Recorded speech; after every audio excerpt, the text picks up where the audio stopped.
When, in retrospect, we seek the origin of this brilliant culture, we find ourselves vacillating between Asia and Egypt.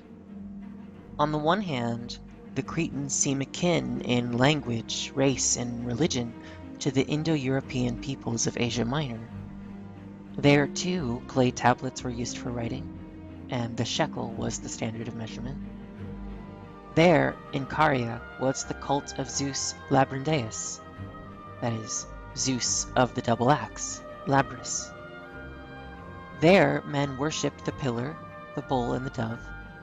There, in Phrygia, was the great Cybele, so much like the mother goddess of Crete, that the Greeks called the latter Rhea Cybele, and considered the two divinities one.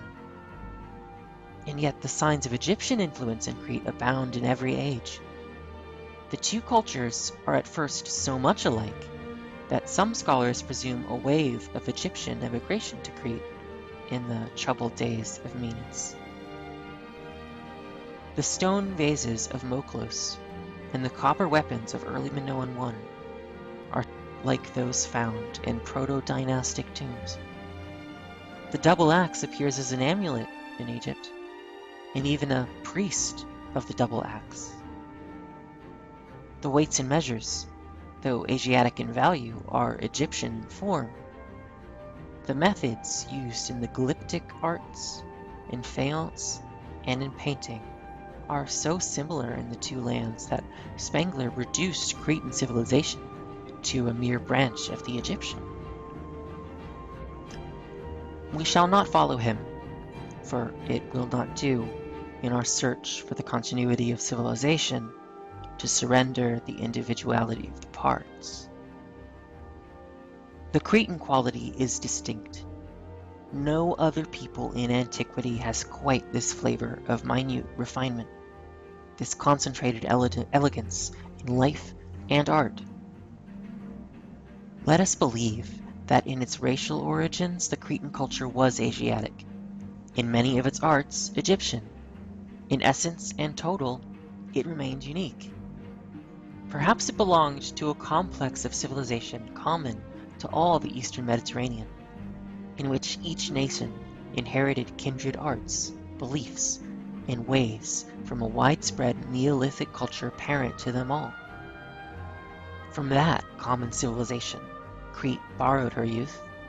To it she contributed in her maturity. Her rule forged an order in the Isles, and her merchants found entry at every port. Then her wares and her arts pervaded the Cyclades, overran Cyprus, reached to Caria and Palestine, moved north through Asia Minor and its islands to Troy, reached west through Italy and Sicily to Spain, penetrated the mainland of Greece even to Thessaly, and passed through Mycenae and Tiryns into the heritage of Greece. In the history of civilization, Crete was the first link in the European chain. We do not know which of the many roads to decay Crete chose. Perhaps she took them all. Her once famous forests of cypress and cedar vanished. Today, 2/3 of the island are a stony waste, incapable of holding the winter rains. Perhaps there too, as in most declining cultures, population control went too far. Perhaps, as wealth and luxury increased, the pursuit of physical pleasure sapped the vitality of the race, and weakened its will to live or defend itself. A nation is born stoic and dies Epicurean.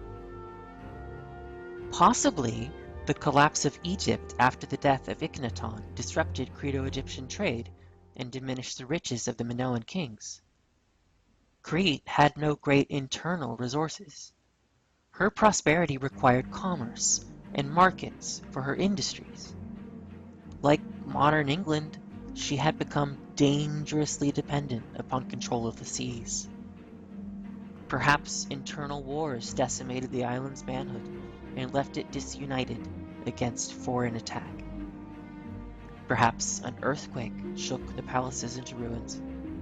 or some angry revolution avenged in a year of terror the accumulated oppressions of centuries. About 1450, the palace of Festus was again destroyed. That of Hagia Triada was burned down.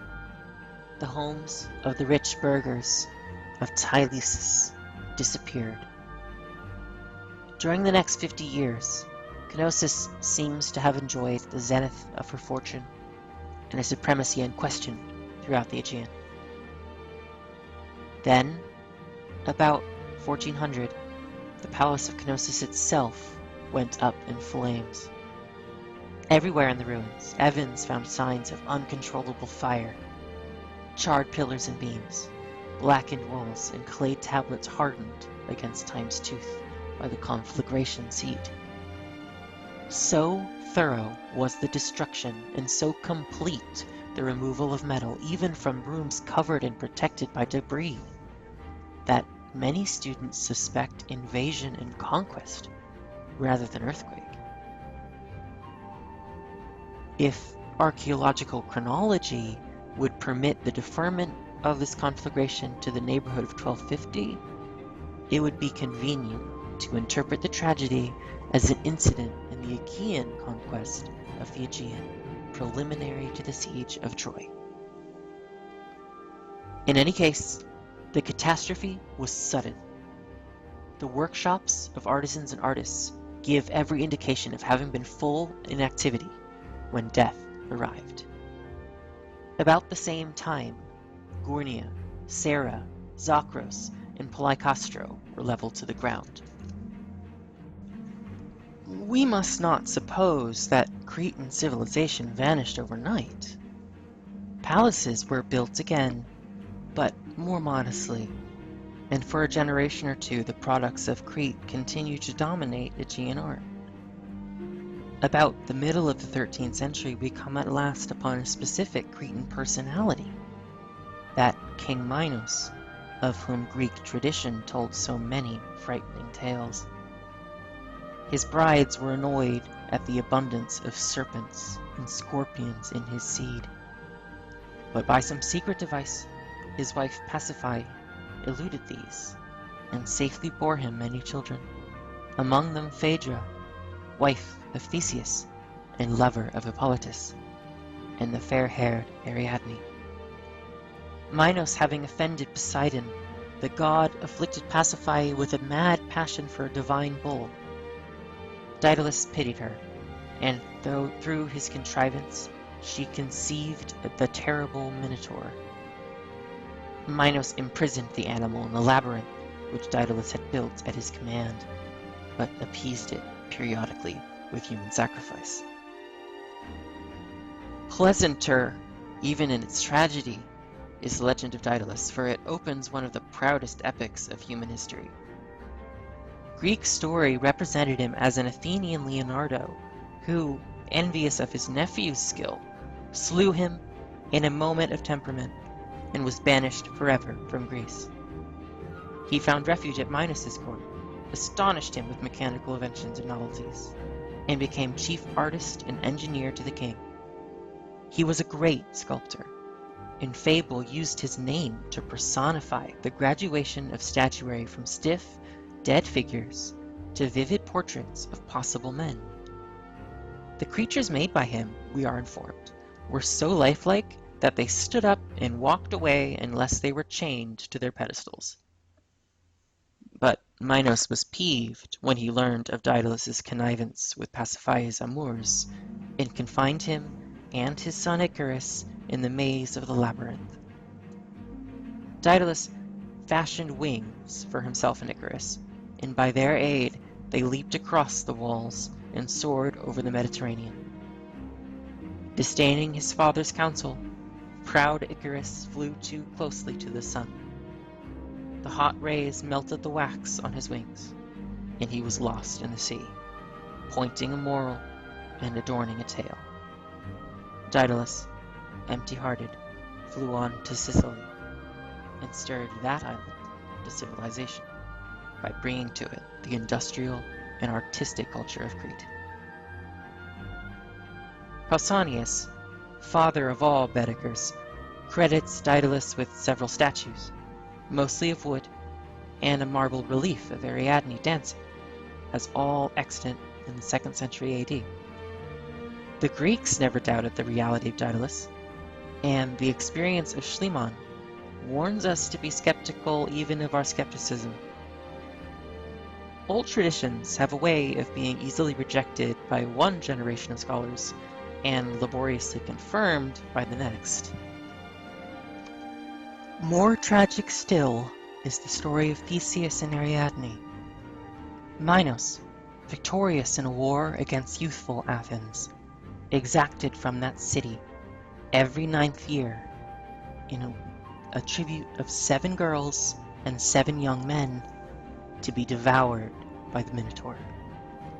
On the coming of the 3rd occasion for this national humiliation, the handsome Theseus, his father Aegeus reluctantly consenting, had himself chosen as one of the 7 youths, for he was resolved to slay the Minotaur and end the recurrent sacrifice. Ariadne pitied the princely Athenian, loved him, gave him a magical sword, and taught him the simple trick of unraveling thread from his arm as he penetrated the labyrinth. Theseus killed the Minotaur, followed the thread back to Ariadne, and took her with him on his flight from Crete. On the Isle of Naxos, he married her as he had promised, but while she slept, he and his companions sailed treacherously away. The Athenians counted all this as history. They treasured for centuries, by continually repairing it, the ship in which Theseus had sailed to Crete, and used it as a sacred vessel in sending envoys annually to the feast of Apollo at Delos. With Ariadne and Minos, Crete disappears from history till the coming of Lycurgus to the island, presumably in the 7th century.